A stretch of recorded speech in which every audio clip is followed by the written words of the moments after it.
Alors, dans cette vidéo, on va voir comment factoriser un polynôme de degré 3. Un polynôme de degré 3 connaissant l'une de ses racines.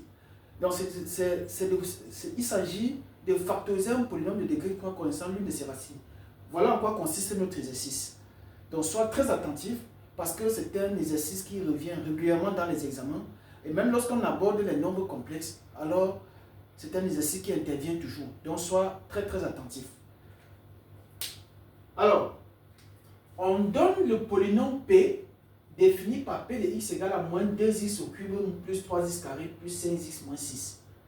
La première chose qu'on nous demande de faire, c'est de vérifier que 2 est une racine de P.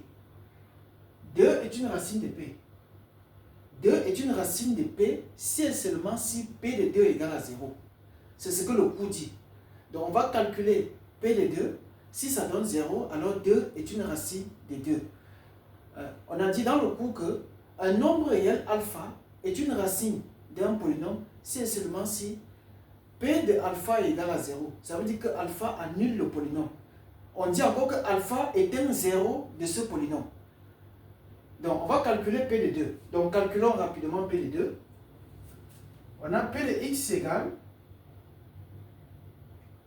moins 2x au cube plus 3x au carré plus 5x moins 6. Je calcule P de 2. P de 2, c'est égal.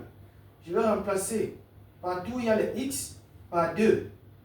Donc c'est égal à moins 2 fois 2, le tout au cube, plus 3 fois 2, le tout au carré, plus 5 fois 2, moins 6. Qu'est-ce que ça nous donne? 2 au cube, ça fait 8. 8 fois 2, ça fait 16. Donc, avec le moins 6, ça va faire moins 16. Moins 16. Plus 2 au carré, ça fait 4. 4 fois 3, ça fait 12.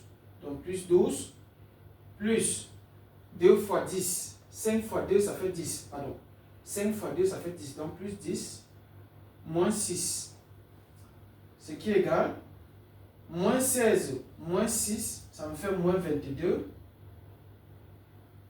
12 plus 10, ça fait plus 22. Ce qui est égal à 0. Donc on a P de 2 qui est égal à 0. P de 2 égale à 0. Ce qui implique que 2 est une racine de P. P de 2 égale à 0, ce qui implique que 2 est une racine de P. Voilà ce qu'on nous demandait de vérifier pour la question numéro A. Maintenant, passons à la question B. On passe rapidement à la question B.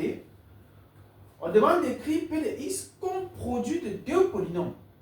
Un du premier degré et l'autre du second degré. Qu'est-ce qu'on dit dans le cours? Lorsqu'on a un réel alpha qui est une racine d'un polynôme P de x, alors il existe un autre polynôme Q de x tel que P de x égale à x moins alpha multiplié par Q de x. Donc, si, c'est ce que le cours dit, si alpha est une racine, si alpha est une racine de P, alors il existe un polynôme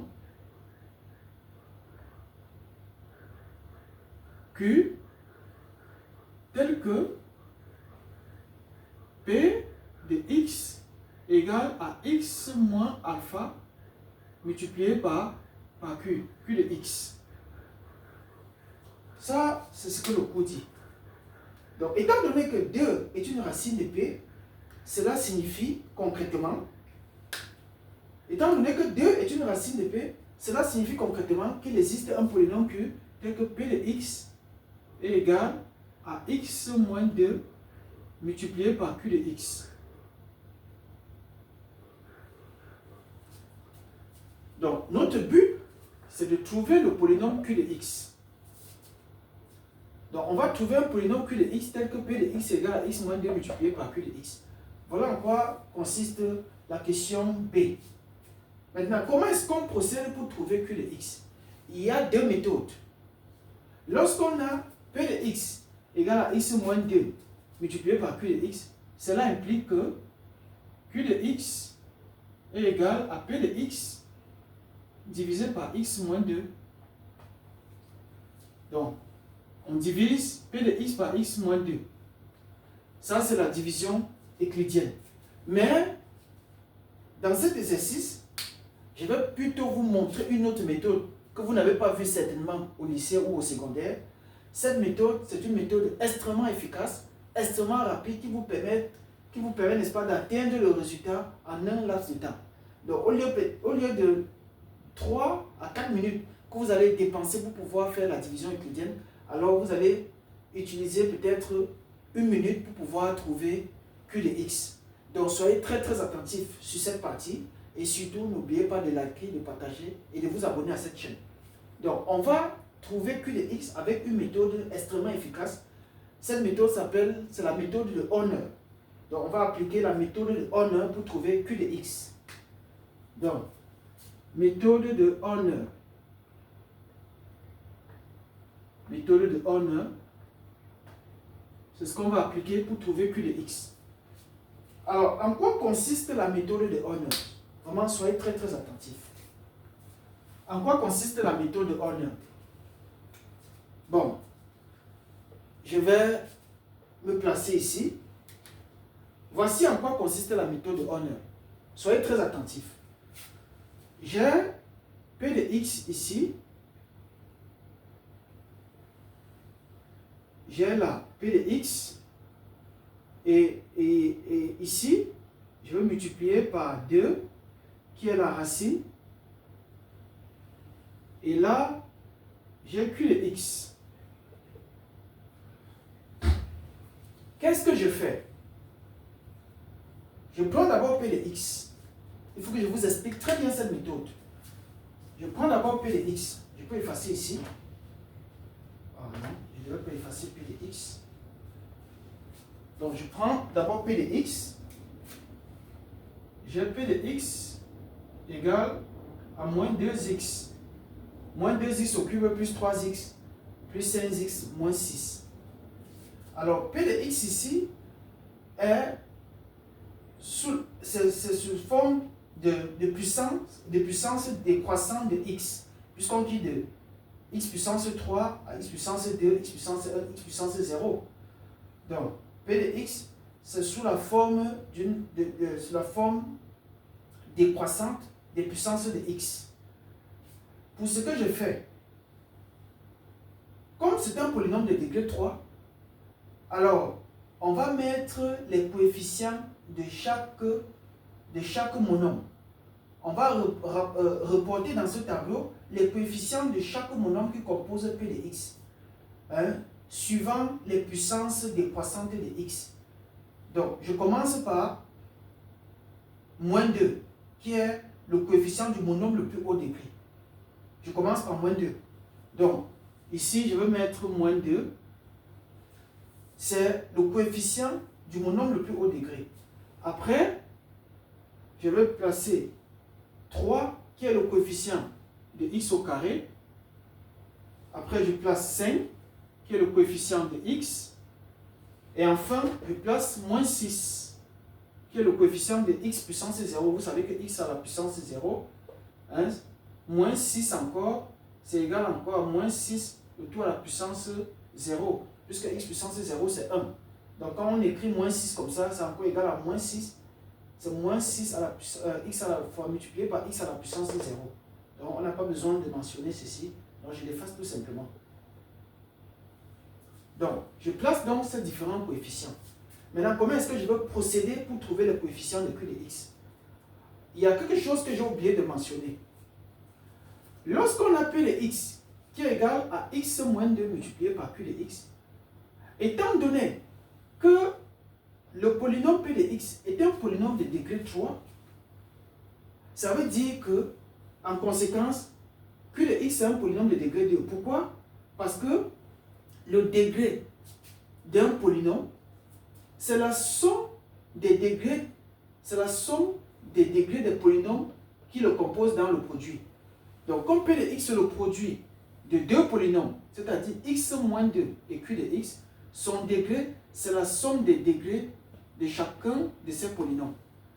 Le degré du polynôme x moins 2 étant 1, puisque x ici c'est à la puissance 1, son degré étant 1, alors q de x a pour degré 2. Cela signifie quoi? Que q de x est sur la forme q de x égale à ax carré plus bx plus c. Donc notre but c'est de trouver le coefficient a, b et c. Voilà en quoi consiste notre exercice. Donc on va trouver les coefficients a, b et c. Maintenant, comment est-ce que je fais pour trouver ces différents coefficients? Pour le premier coefficient de q de x, je n'ai rien à faire. J'abaisse tout simplement le coefficient de p de x. Donc je vais abaisser moins 2. Donc là, ça me fait moins 2. Maintenant, pour trouver le coefficient suivant, suivez très attentivement. Je multiplie moins 2 fois 2. Je multiplie moins 2 fois 2. Et j'ajoute au coefficient suivant. Donc ça va me faire moins 2 fois 2, ça fait moins 4 plus 3. Donc moins 4 plus 3, ça va faire moins 1. Donc je multiplie le premier coefficient. Je n'ai rien à faire, j'abaisse tout simplement le coefficient de P de x qui est moins 2. Maintenant pour trouver le coefficient qui suit, le coefficient suivant, je multiplie moins 2 par la racine qui est 2. Et j'ajoute au coefficient suivant de P de x, qui est 3. Donc ça va faire moins 2 fois 2, ça me fait moins 4, plus 3, ça me fait moins 1. Maintenant, pour trouver le coefficient qui suit, le coefficient suivant de Q de x, je vais faire également moins 1 fois 2, moins 1 fois 2, ça va faire moins 2. J'ajoute au prochain coefficient de P de x qui est 5.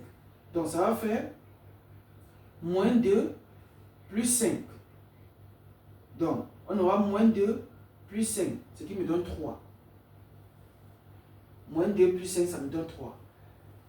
Pour trouver le prochain coefficient de Q de x, je multiplie 3 fois 2. Donc, 3 fois 2, ça fait 6. 6 que je vais ajouter à moins 6, ce qui me donne 0. Donc, on aura 6 moins 6 qui donne 0. 0 signifie bel et bien que 2 est une racine de P de x. Ça, c'est le reste de la division. Donc, ça donne 0. Donc, finalement, on a Q de x égale A, donc moins 2x au carré, moins 2 fois x au carré, moins x, donc B ici c'est moins 1, donc moins x, et enfin C c'est 3. Voilà. J'espère que vous avez très très bien compris. Je vais récapituler. Donc, pour trouver le coefficient de Q de x, premier coefficient, j'abaisse tout simplement le coefficient de P de x. Donc je l'abaisse, je ne fais rien là-bas. Je fais descendre juste le coefficient de P de x. Je multiplie par la racine qui est 2 et j'ajoute au prochain coefficient de P de x. Donc, je vais faire moins 2 fois 2, ça me donne moins 4, que je vais ajouter à plus 3, à 3. Donc, moins 4 plus 3, ça me donne moins 1.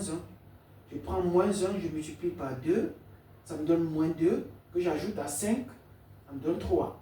3, je multiplie par 2, ça me fait 6, j'ajoute à moins 6, ça me donne 0. Et là, je viens de trouver ce qui reste. Donc finalement, on a Q de x qui est égal à moins 2 qui est A, donc moins 2x carré, moins x plus 3. Donc on va vérifier pour voir si on a trouvé. On vérifie. Donc on va calculer. On va faire tout simplement x moins 2 multiplié par Q de x qu'on vient de trouver, c'est-à-dire moins 2x au carré, moins x plus 3. On fait cette multiplication. Si ça donne P de x, si ça donne ceci, alors on a trouvé Q de x. Donc, x x multiplié fois moins 2x, c'est égal à quoi? Ça me fait moins 2x au cube. X multiplié par moins x, ça me donne moins x au carré. Puisque plus fois moins, ça fait moins. Donc moins x au carré. Maintenant, x multiplié par 3, ça me donne plus 3x. Et là maintenant, moins 2 multiplié par moins 2x au carré. Moins fois moins, ça fait plus. 2 fois 2, ça fait 4. Donc, plus 4x au carré. Moins 2 multiplié par moins x, ça me donne plus 2x. Maintenant, moins 2 multiplié par 3, ça me donne moins 6. Donc, ce qui est égal moins 2x. Ce qui est égal à moins 2x au cube. Maintenant, moins x carré. Donc, je barre. Moins x carré plus 4x carré. Donc, ça fait plus 3x carré. Je peux barrer. 3x plus 2x, ça fait plus 5x. Et il reste 6, donc moins 6. Qui est bel et bien P de x. Moins 2x au cube, plus 3x carré, plus 5x, moins 6. Qui est bel et bien P de x. Donc, Q de x est moins 2x au carré, moins x plus 3. J'espère que vous avez très bien compris. Cette méthode, c'est la méthode de Honor. Et je vous conseille, je vous suggère de l'utiliser la prochaine fois que vous auriez affaire à ce genre d'exercice. Ça vous permet d'aller très vite, extrêmement vite. J'ai duré parce qu'il fallait que je vous explique. Il fallait que j'explique. Mais lorsqu'on maîtrise, c'est très rapide. On peut même le faire mentalement. C'est extrêmement rapide lorsqu'on maîtrise la méthode. Bien. Donc, sur ce, likez, abonnez-vous et surtout partagez pour que ça aide d'autres élèves à mieux comprendre la méthode de Honor qui est rarement enseignée au lycée. Je vais passer à la prochaine question, la question numéro C qui consiste à résoudre l'équation P de x égale à 0. Donc, on va résoudre P de x égale à 0. J'espère que vous avez bien compris. Alors, résoudre P de x égale à 0, je vais effacer ici. Je vais effacer ici.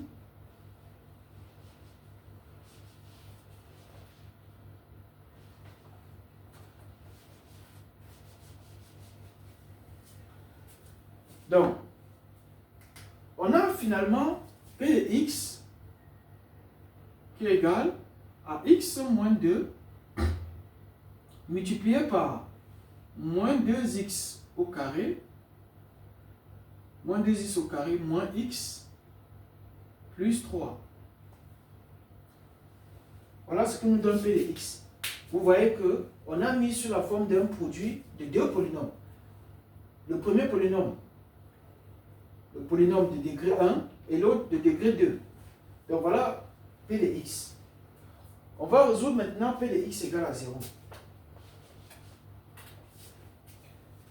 P de x égale à 0. Comme P de x est un produit, P de x est un produit. Donc P de x égale à 0, cela équivaut à quoi? C'est l'équivalence. Comme c'est un produit, hein, c'est l'équivalent à dire que x moins 2 est égal à 0 ou moins 2x au carré moins x plus 3 est égal à 0. Figurez-vous, lorsqu'on a A fois B égale à 0, ça veut dire que A est égal à 0 ou bien B est égal à 0, puisque 0 multiplié par tout nombre est égal à 0. Donc si on a un produit de deux nombres qui est nul, ça veut dire que soit l'un des deux nombres est nul. Ça veut dire que soit on a le premier nombre qui est nul ou alors le deuxième nombre qui est nul. Bon, bref, lorsqu'on a un produit qui est nul, ça veut dire que l'un des nombres est nul. Donc A fois B égale à 0, ça veut dire que A égale à 0 ou bien B est égal à 0. C'est ce qu'on applique ici. Donc P de x égale à 0. Comme P de x est le produit de deux polynômes, ça veut dire que soit le polynôme ci égale à 0, soit le polynôme du second degré qui est moins 2x carré moins x plus 3 égale à 0. C'est ce qu'on va appliquer.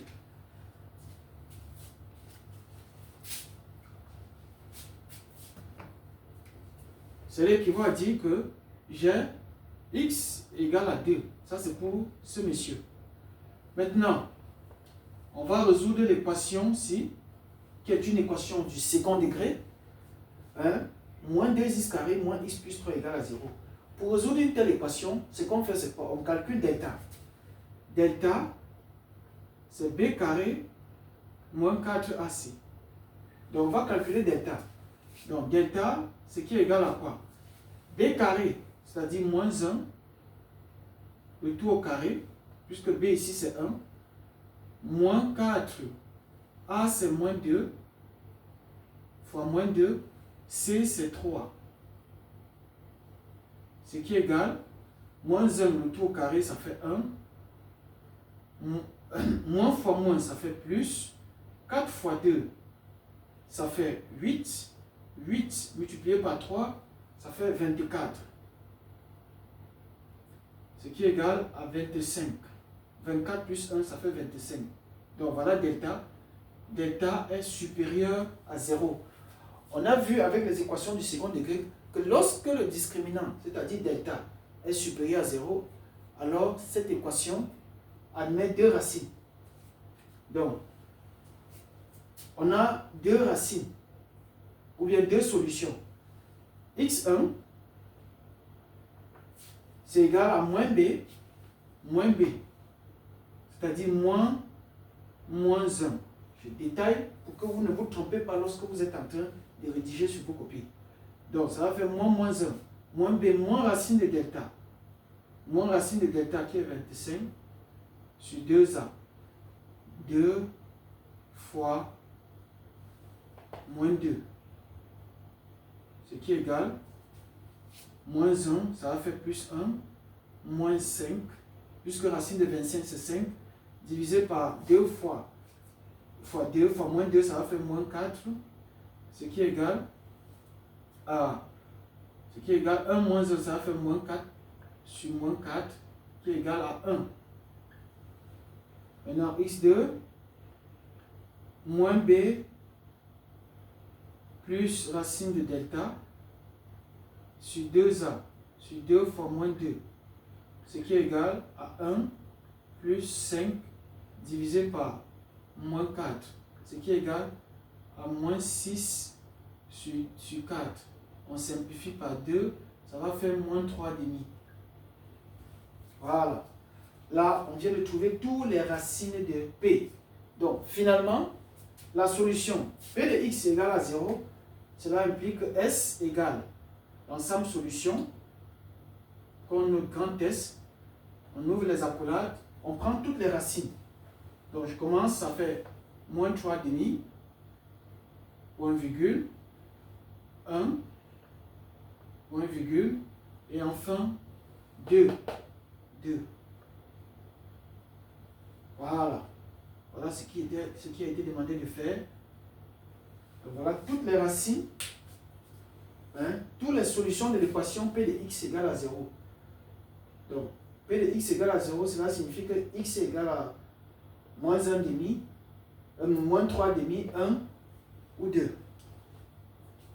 Bien, j'espère que vous avez bien compris la méthode Horner et que vous avez apprécié cet exercice.